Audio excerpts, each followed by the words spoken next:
अस्सलाम वालेकुम जी। हमने ये टनल में भिंडी लगाई थी कोई जनवरी के स्टार्ट में, तो माशाल्लाह चुनाई के लिए तकरीबन रेडी है।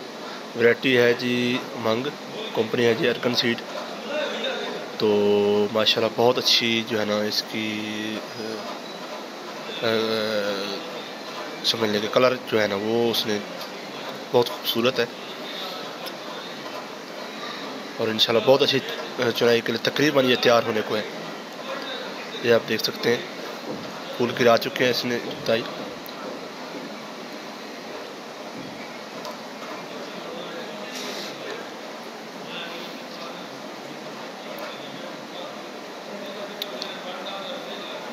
ये देखें माशाल्लाह तैयार है, बड़ा प्यारा कलर है इसका।